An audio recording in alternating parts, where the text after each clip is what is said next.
Hello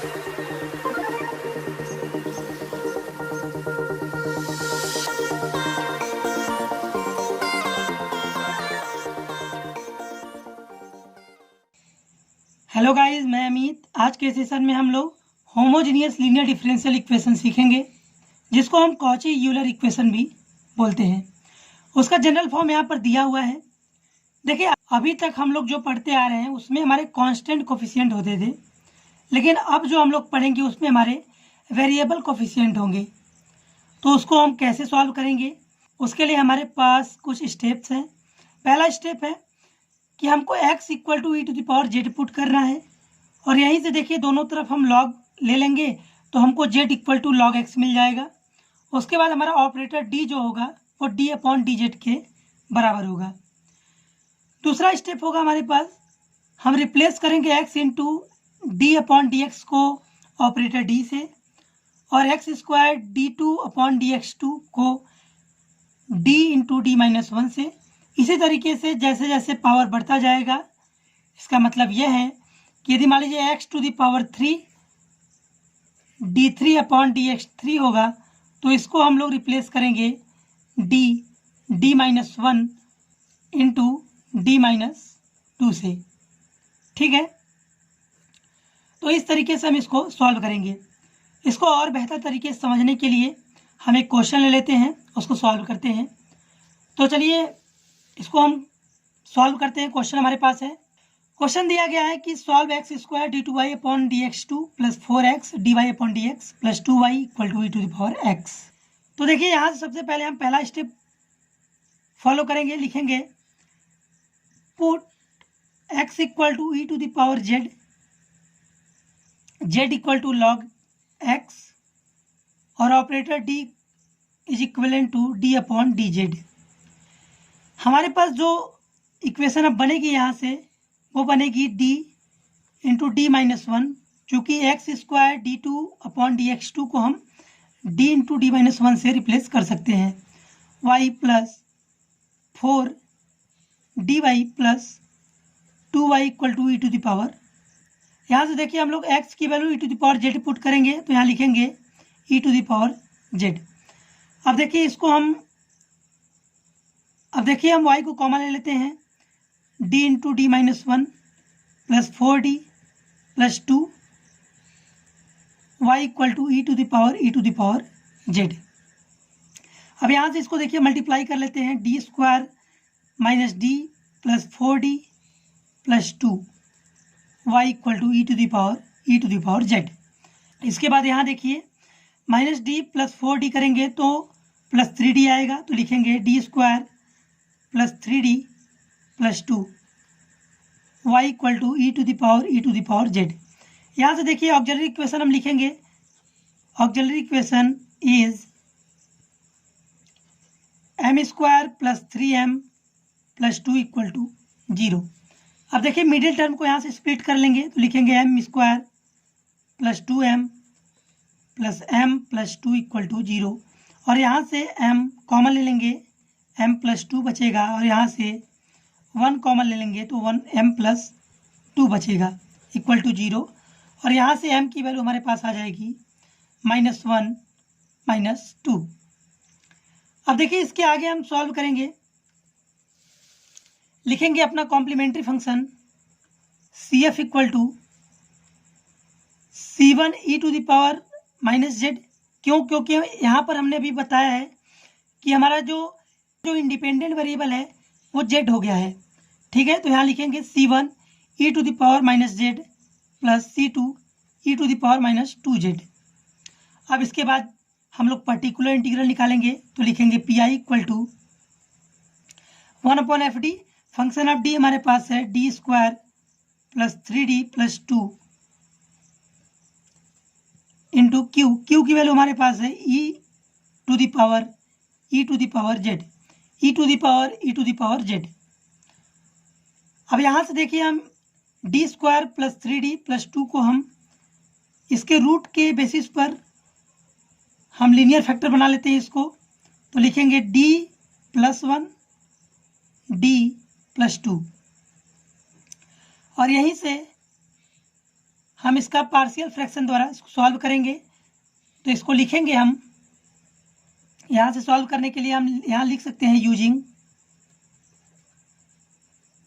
partial fraction method. तो यहाँ से इसको हम लिख सकते हैं 1/d+1 into d+2 equal to a/d+1 plus b/d+2।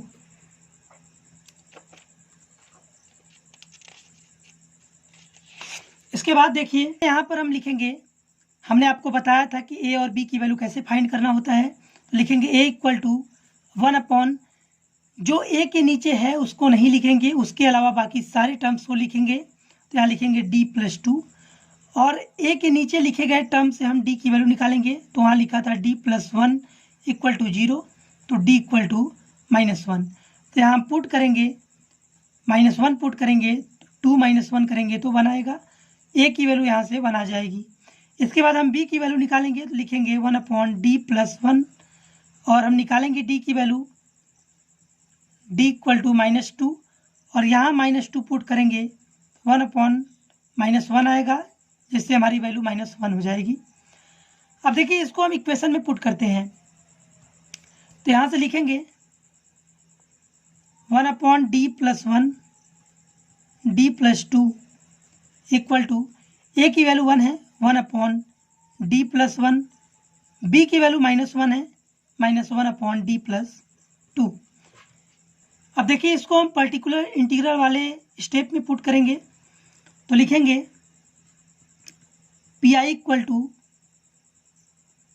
1/d+1 -1/d+2 into q की वैल्यू हमारे पास है e to the power z।